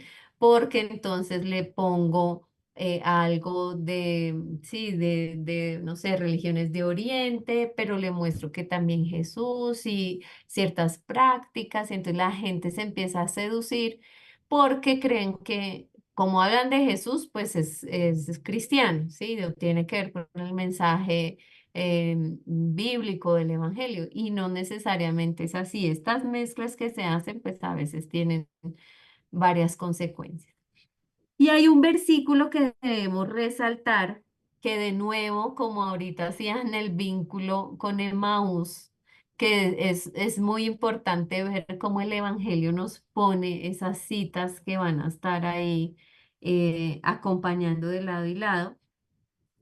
Vamos a ver que dice que en el versículo 21 es el versículo que va a dar pie a la siguiente etapa, es cuando Pablo dice que se propuso ir a Jerusalén. Y esta misma frase está en el Evangelio de Lucas, donde también Jesús lo expresa, que él se propone ir a Jerusalén. ¿Por qué? Porque en Jerusalén se va a desarrollar, en el caso de Jesús, el desenlace de lo que él ya sabía. Había una resistencia por parte de las autoridades religiosas de su época, pero su fidelidad al mensaje del reino de Dios y a esas prácticas que él ha hecho, que le ha incomodado a las autoridades religiosas de judías, no le va a impedir por miedo, por evasión, llegar hasta ese destino. Igual como pasa con Jesús, va a pasar con Pablo y Lucas va a usar exactamente la misma expresión. Dice que se propuso ir a Jerusalén después de recorrer Macedonia y Acaya, diciendo, después que haya estado en Jerusalén, me será preciso ver también a Roma. O sea, él tiene dos intenciones. Una, asumir el reto que implica ir a Jerusalén, entendiendo, y lo vamos a ver de ahí en adelante, que en Jerusalén hay resistencia, que a pesar del concilio, algunos seguían sin aceptar lo que él estaba haciendo, y era la extensión del mensaje a los gentiles, y que esa resistencia se va a seguir presentando, pero aún reconociendo la dificultad que puede tener ir, decide hacerlo. Y sabe que también hay una misión, tiene esa intención de llegar hasta Roma. Vemos aquí ese paralelo entre Jesús y Pablo. Y les decía yo en la primera clase que Jerusalén es esa ciudad bisagra, esa ciudad que va a permitir hacer ese puente entre lo que ocurrió con Jesús y lo que pasa después con la iglesia, las primeras comunidades, y aquí en Pablo, miren, va a ser ese momento de tensión, pero para luego ir a su siguiente destino, que es su propósito, y es llegar finalmente a Roma. Entonces, en este tercer viaje misionero, Pablo está en Éfeso, va de regreso hacia Jerusalén, pasa también por Macedonia y Grecia, habla en Tróade. Hay un discurso a los ancianos de Éfeso que ya vamos a analizar, que es la tercera forma en la que él se va a dirigir en ese proceso que ha hecho de judíos griegos y ahora a la comunidad, a los ancianos de esa comunidad de Éfeso. Y dice que lo querían matar en su regreso a Jerusalén y por eso mejor se regresó por tierra de nuevo a Filipos y de ahí en barco costeando el mar, visitó Tiro, Cesarea y Jerusalén y fue donde fue apresado. O sea, desde Éfeso va a distintos lugares y después en ese viaje de regreso, porque se propone ir a Jerusalén, pues aprovecha y pasa por algunas de estas ciudades para hacer también su misión evangelizadora. Entonces veamos la tercera propuesta de enseñanza, gran enseñanza que nos hace Pablo en Hechos, donde ya va a tener otra connotación. Veámoslo entonces ahí en Hechos 20, del 17 al 38. ¿Cuál va a ser esa encomienda cuando él ya sabe que hay tensión en Jerusalén, que sigue existiendo esa resistencia con la que él ha tenido que enfrentarse? Y bueno, leamos a ver qué es lo que él le va a decir a estos que son su comunidad en Éfeso. ¿Quién lo lee, por favor? Hechos 20, el 17 al 38. Enviando pues desde Mileto a Éfeso, hizo llamar a los ancianos de la iglesia. Cuando vinieron a él, les dijo: Vosotros sabéis cómo me he comportado entre vosotros todo el tiempo, desde el primer día que entré en Asia, sirviendo al Señor con toda humildad y con todas lágrimas, y pruebas que me han venido por las asechanzas de los judíos. Y como nada que fuese útil, he rehuido de anunciaros y enseñaros públicamente y por las casas, testificando a judíos y a gentiles acerca del arrepentimiento para con Dios y de la fe en nuestro Señor Jesucristo. Ahora, he aquí, ligado yo en espíritu, voy a Jerusalén, sin saber lo que allá me ha de acontecer, salvo que el Espíritu Santo por todas las ciudades me da testimonio, diciendo que me esperan prisiones y tribulaciones. Pero de ninguna cosa hago caso, ni estimo preciosa mi vida para mí mismo, con tal que acabe mi carrera con gozo y el ministerio que recibí del Señor Jesús, para dar testimonio del Evangelio de la gracia de Dios. Y ahora, he aquí, yo sé que ninguno de todos vosotros, entre quienes he pasado predicando el reino de Dios, verá más mi rostro. Por tanto, yo os protesto en el día de hoy, que estoy limpio de la sangre de todos, porque no he rehuido anunciaros todo el consejo de Dios. Por tanto, mirad por vosotros y por todo el rebaño en que el Espíritu Santo os ha puesto por obispos para apacentar la iglesia del Señor, la cual él ganó por su propia sangre. Porque yo sé que después de mi partida entrarán en medio de vosotros los rapaces que no perdonarán al rebaño. Y de vosotros mismos se levantarán hombres que hablen cosas perversas para arrastrar tras sí a los discípulos. Por tanto, velad, acordándoos que por 3 años de noche y de día no he cesado de amonestar con lágrimas a cada uno. Y ahora, hermanos, ay, me perdí.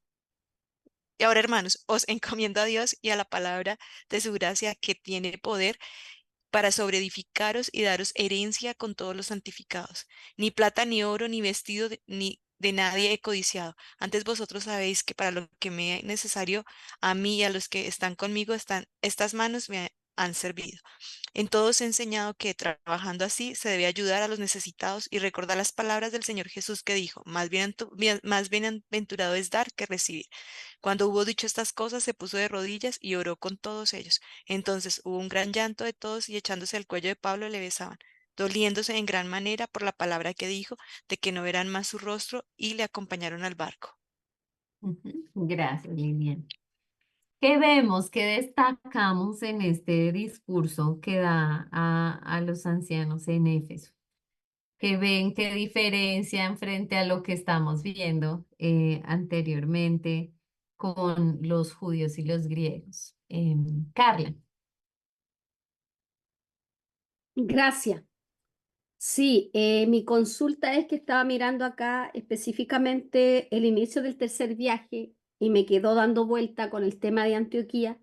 Da a entender que él cada vez que salía al viaje misionero, su retorno siempre era volver a su base, que era Antioquía de Siria, y ahí partía nuevamente a su próximo viaje. Ujú, así Lo es. vi, lo vi porque lo dice en Hechos 18, versículo 22, pero sin embargo, cuando parte en el capítulo 13, ellos cuando son comisionados desde ahí de Antioquía, ¿son comisionados o estaban en Jerusalén? Esa es la duda que me nace, porque el texto 18 me deja claro que él regresa a Antioquía, que era la base, pero desde el capítulo 13, cuando son comisionados, en ese momento son comisionados a Antioquía o están en Antioquía. Esa es mi duda. Están en Antioquía y es la comunidad de Antioquía quien en Hechos 13 les hace el envío. Y él va de Antioquía a hacer sus viajes y regresa de nuevo allí a la comunidad. En los siguientes viajes no es tan clara esa expresión de envío, pero sí de origen. Sí, él está saliendo de ese origen hacia esos destinos, hacia donde se dirige, pero sí es la comunidad de Antioquía la que hace el envío en el capítulo 13 de Hechos. Muy bien. Ahora respecto a este tercer discurso, ¿qué notan, qué resaltan, qué ha cambiado en Pablo después de todas estas correrías misioneras? ¿Y cuáles ahora son sus preocupaciones? ¿Qué es lo que le encomienda a estos ancianos de la iglesia de Éfeso? Pareciera que le preocupa mucho que vengan falsos profetas y falsos palabras, por decirlo de alguna manera, ¿no? Le preocupa Ujú. que se desvíen del camino, que se desvíen de lo que han aprendido y han conocido acerca de Jesús y que van a llegar, y dice, ¿no? Que no solamente de afuera, sino que del propio grupo de la iglesia pueden levantarse falsos profetas o dar falsas enseñanzas. Entonces dice que Ujú. cuiden muchísimo como eso, como la doctrina y la palabra que él ha enseñado durante todo ese tiempo, esos 3 años que dice claramente que de día y de noche, ¿no? Porque posiblemente, me llama la atención la última parte, porque posiblemente de alguna manera siente que le van a decir que o lo mantuvieron o que le dieron plata, o sea, porque él dice, todo lo que yo necesité, tanto mis ayudantes o las personas que venían conmigo como yo, lo hice de mis propias manos y antes ayudaban a necesitados. Entonces deja como un testimonio muy claro de que fue a servir, ¿no? No a ser servido, no a que le dieran, sino fue a entregar, a servir y pues a trabajar también mismo para poder ayudar a los necesitados. Como dejarlo muy claro por si de pronto esa era alguna de lo que pudieran decir en contra de lo que él fue a enseñar. Ujú, así es. Y empieza esa preocupación, miren que no es solo por ir a hacer el anuncio, sino el cuidado que implica esa comunidad que queda después del anuncio, ¿sí? Todo el cuidado alrededor de esas ovejas que están allí. Pedro, te escuchamos. Bueno, yo noto aquí que ya este es un discurso, un sermón muy pastoral. Ujú, Entonces, en primera medida, él coloca su propio testimonio de vida. No es fácil que cuando uno llega a administrar una congregación hay mucha expectativa, pero ya son 2 años, lo conocen muy bien y es muy atrevido para mí, de Pablo, decir, ustedes saben cómo me comporté. O sea, ahí saca. Dos, mm, habla de lo acucioso que era sin dejar un momento de comunicar la verdad del Evangelio. Tres, veo que él habla de su contenido de la predicación. Cuatro, él sabe que van a haber peligros dentro de la congregación y les hace un llamado, pero lo que a mí más me llama la atención y me pregunto, ¿qué hay más precioso que la misma vida? Que Pablo dice, no estimo ni mi vida, con un objetivo. Lo más importante aquí no es vivir, sino terminar bien la carrera. Es lo que yo noto aquí en este sermón. Gracias. ujú. Gracias, Pedro. Así es como termina, ¿no? Yo no considero mi vida digna de estima con tal que lleve a término mi carrera y el ministerio que he recibido del Señor Jesús. Anunciar el Evangelio de la gracia de Dios. O sea, tiene tan clara la misión y esa es su vida. O sea, él estuvo dispuesto a entregar completamente quién era y a lo que se dedicaba pues, a anunciar ese Evangelio con los contratiempos pues que tuvo que enfrentar, que ya vamos a ver que no fueron menores. Giovanni. Hola, buena tarde. Bueno, yo lo que aquí veo es, pues obviamente es sobre lo que se viene hablando de Pablo, que no le importó su vida para entregarla por causa de Cristo, y pienso que también es un ejemplo que él le da a la iglesia, de que muchos también entreguemos la vida por la causa de Cristo, por predicar su palabra, por extender el reino de los cielos en la tierra. pienso de esa forma que también es algo muy chévere para que también nosotros lo tomemos como ejemplo. Gracias, Giovanni. Sí, estoy de acuerdo contigo que cuando uno ve esa pasión de Pablo, pues uno se evalúa si tiene esa misma disposición de hacer lo que él hizo y bueno, se nos convierte en un ejemplo y un reto de lo que podemos nosotros aspirar. Como lo mencionó Pedro, este es un discurso más pastoral o más eclesial, un discurso de despedida.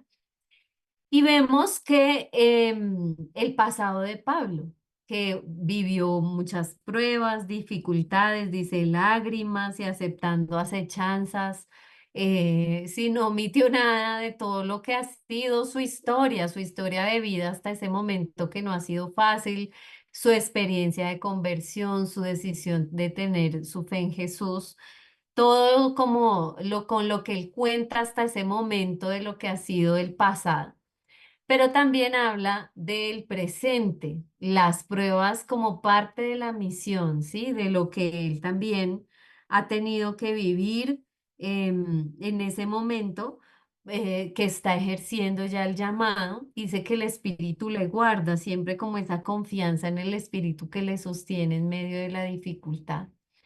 Va de nuevo al pasado y habla de su inocencia, que se siente libre de culpa. Dice en el versículo 25, soy consciente de que no volverás a verme y ninguno de vosotros en quien pasé predicando el reino. Por eso puede asegurarse que hasta el día de hoy me siento libre de culpa respecto a todos, pues el miedo no me impidió anunciar todo el designio de Dios. O sea, también, como yo creo que lo podríamos sintetizar, la satisfacción del deber cumplido. Si él hizo lo que tenía que hacer y no siente que tiene una deuda con esa comunidad con la que compartió, pues decimos que entre 2 y 3 años. Esa sería como esa primera parte del discurso. Y a partir del versículo 28 entonces está ese celo, esa preocupación por vigilar, por pastorear el rebaño, por denunciar los peligros tanto externos como internos que se pueden llegar a presentar en la comunidad y que se presentaron en muchas de ellas, y muchas de las cartas y después también las apostólicas van a hacer alusión a estos maestros falsos que van sí, a desvirtuar el mensaje verdadero de Jesús. Y habla de lo que nos mencionaba también Liliana, del trabajo y la codicia, ¿sí? De cómo él respalda que ha hecho las cosas pues con honestidad, velando por sí mismo y de cuidarse pues de esa codicia que se puede llegar a presentar a veces en este ejercicio de la vida ministerial. Y dice que oró con todos ellos y miren tan generosa, digamos, la afectividad de esta comunidad con Pablo, porque dice que se rompieron en llanto, le besaban, se afligieron porque pues sabía lo que él iba ahora a experimentar en adelante. Entonces vemos 3 Pablos, ¿no? 3 Pablos en distintos momentos de su tarea. En el primer viaje, un énfasis en los judíos, en el segundo, con los griegos, y en el tercero, la vida pastoral, lo que implica el cuidar de esas personas que ahora hacen parte de las comunidades y que se debe también, pues, velar por ellas y, como les decía, la satisfacción del deber cumplido. Dice entonces ahí en ese versículo 22 que dice se siente encadenado por el Espíritu, ¿sí? Y algunos le advierten, no vaya, pero dice que la decisión de Pablo es inquebrantable. Estoy dispuesto no solo a ser atado, sino también a morir en Jerusalén por el nombre del Señor. Y en ese ambiente de fe, de oración, pues ya Pablo no regresa, retomando lo de la pregunta ahorita, la Antioquía, sino que va de una vez hacia Jerusalén. Y en las lecturas que les compartí en el comentario exegético hay un análisis de esto interesante porque algunos le dicen que no vaya y dice que no vaya guiado por el Espíritu. pero que también Pablo, guiado por el Espíritu, sabe que se va hacia allí. Entonces hay ahí un poquito de una tensión, si todos están guiados por el Espíritu, porque unos no le dicen que sí vaya y que no vaya. Y el autor, Justo González, lo que propone es, sí, que estas decisiones, más allá pues, de lo que algunos pueden llegar a influenciar, es la firme convicción del cumplimiento de una tarea que él tiene que realizar y él siente esa necesidad de ir a Jerusalén, entre otras también a llevar la ofrenda que ha recogido en estas misiones para atender las necesidades de la iglesia de Jerusalén. Y el discernimiento en un momento en que pues algunos dicen de parte de Dios no lo hagas, pero él siente ese llamado y esa convicción de que tiene que ir a ese destino y como hablábamos ahorita muy en paralelo a pues a lo que Jesús también hizo, ¿sí? Jesús no rehusó ir al lugar donde sabía que había una tensión por lo que él estaba realizando. Y ya entonces es el desenlace de Pablo en Jerusalén. Ahora ya está en esta ciudad, es el lugar privilegiado de la salvación de Dios, o es el lugar donde pues surgieron todos estos acontecimientos. Y dice que llega allí preocupado y con algunos presentimientos, o sea, él sabe que tiene algunas resistencias. Y algunos se alegran con esa llegada y otros más bien se comportaron de una forma distante. O sea, esos hermanos, porque son sus hermanos, no todos reaccionan de la misma forma ante la llegada de Pablo. La gran colecta y sus compañeros pues no causa gran impacto, ¿sí? Realmente no hay mucha trascendencia y a los pocos días de estar allí ya es arrestado y pide a ese comandante romano que le deje hablar al pueblo y él se lo concede y hablábamos de este es otro discurso más que está en esa defensa de su misión hacia los gentiles. Pero los judíos, algunos, no siguen sin aceptar esto que Pablo está anunciando, que incluso piden su muerte y que los romanos sean los que lo ejecuten. Pero Pablo ejerce ese rol de defensa ante las autoridades judías y también romanas y hay un complot para matarlo allí en Jerusalén. Y dice que su sobrino se da cuenta de eso que están tramando en un momento y por eso se lo deben llevar a Cesarea Marítima para que no muera ahí en Jerusalén en manos de pues los mismos judíos. Estuvo entonces 2 años en ese otro lugar, en Cesarea Marítima, donde los judíos van a acusarlo, tanto por motivos religiosos como políticos, y empiezan a generarle cargos que no son ciertos. Y Pablo se defiende ante ese procurador y de nuevo hay un careo con esas autoridades romanas en las que finalmente Pablo dice que apela al emperador, ¿sí? Que como él es ciudadano romano y apela a su ciudadanía romana, entonces debe ir a Roma a que allí se dirima, pues, como eso que se ha interpuesto en su contra.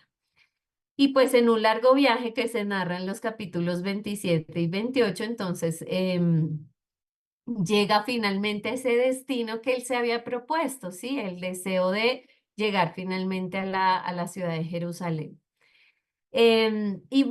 Cuando él hace uno de sus discursos, de sus defensas, mire lo que él argumenta, dice, tú mismo lo puedes comprobar, no hace más de 12 días que yo subí a Jerusalén en peregrinación y ni en el templo, ni en las sinagogas, ni por la ciudad me han encontrado discutiendo con nadie ni alborotando a la gente, ni pude tampoco comprobarte las cosas de que ahora me acusan.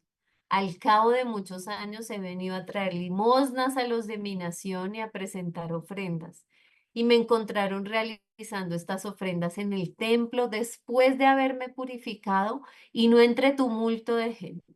Y fueron algunos judíos de Asia, que son los que debieron presentarse ante ti y acusarme si es que tienen algo contra mí, o si no, que digan estos mismos qué crimen hallaron en mí cuando comparecí ante el Sanedrín, a no ser este solo grito que yo lancé estando en medio de ellos.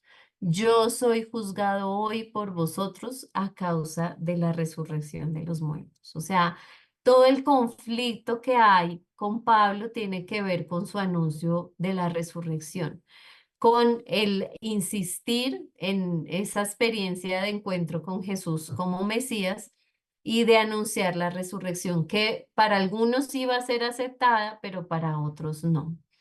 Entonces, bueno, llega ese nuevo procurador que invita a Pablo a ser juzgado en Jerusalén, pero Pablo no acepta. Y bueno, estos son como algunos de los detalles. Ya por el tiempo quiero dirigirme, aquí ustedes pueden completar esta partecita, de lo que pasa en el camino a Roma, y es hacer una última reflexión de lo que hoy pues nos enseña, nos habla Pablo. Em, y es que es deber de nuestras comunidades continuar esta misión abierta, pues estos confines de la tierra aún son grandes y tienen que seguir recibiendo la verdad de Jesucristo. Unos confines que muchas veces los tenemos muy cerca, basta con mirar a nuestro alrededor. El evangelio que nos llegó gracias a esta misión sigue necesitando mensajeros para alcanzar nuevos corazones. ¿Estaremos dispuestos a embarcarnos en este viaje?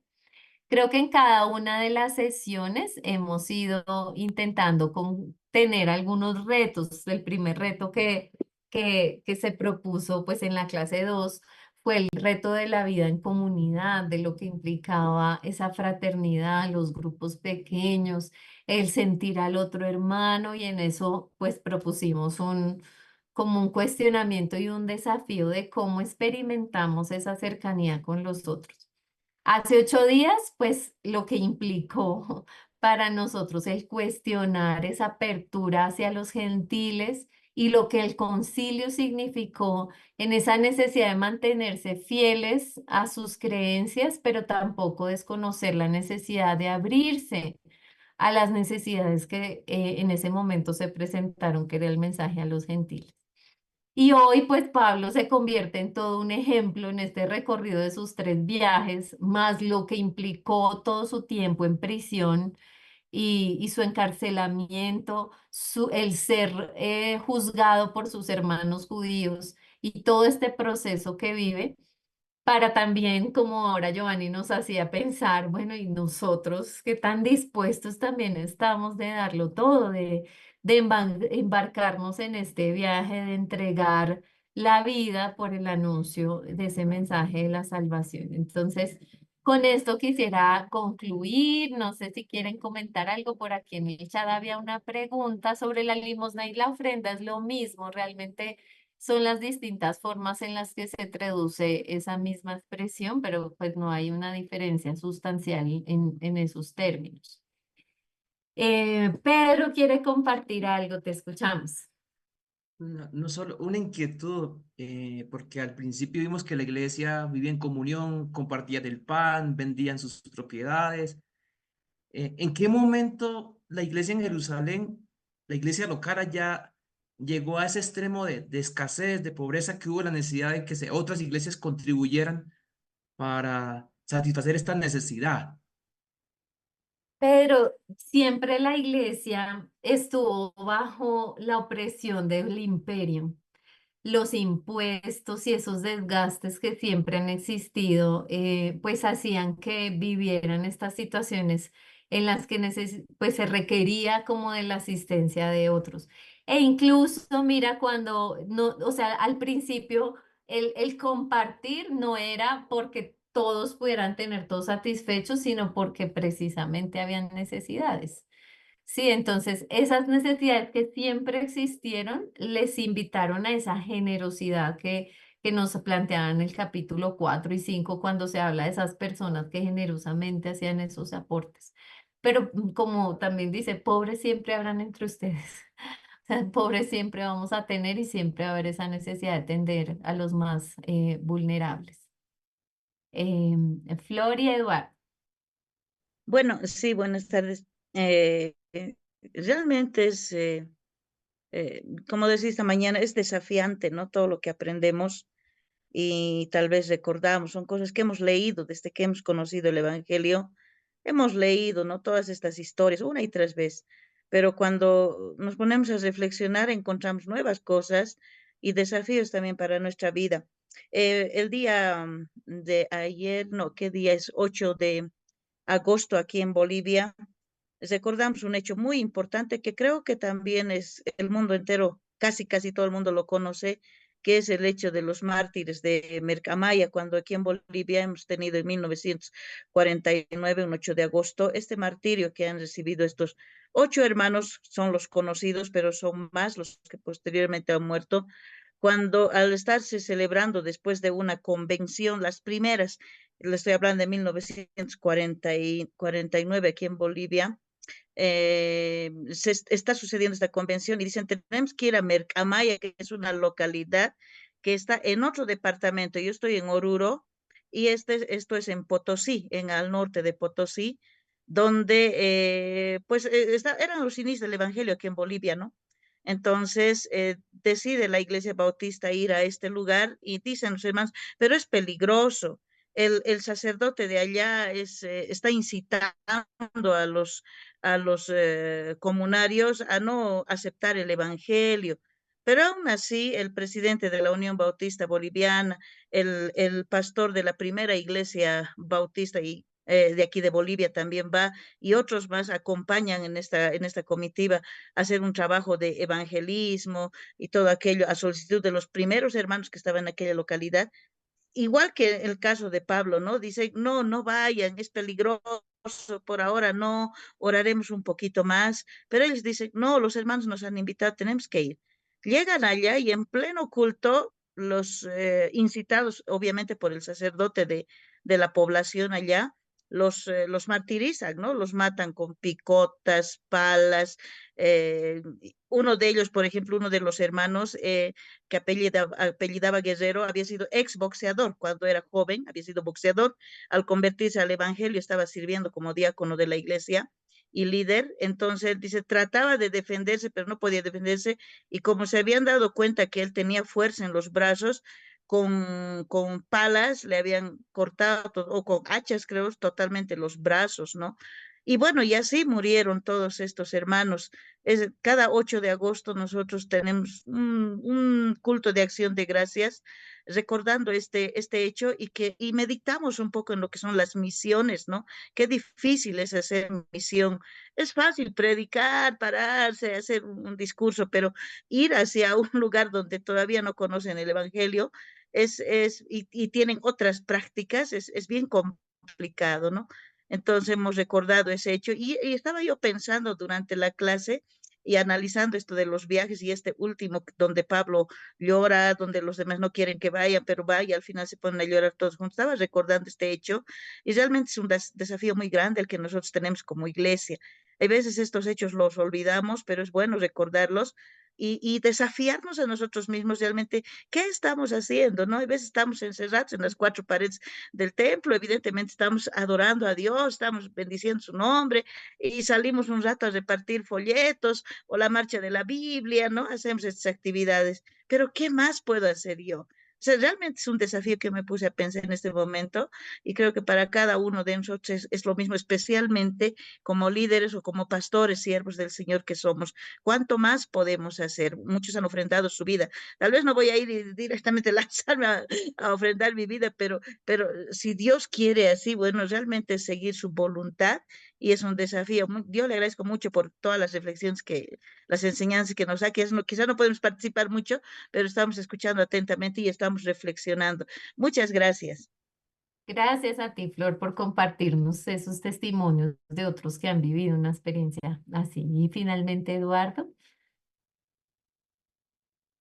Gracias, profesora. Gracias a la hermana Flor Jenny también por compartir algo tan lindo, tan emotivo y que nos anima a pesar de las terribles circunstancias, a no desmayar en ese llamamiento que tenemos, que acaba en Mateo, ¿no? Ir por todo el mundo y hacer discípulos.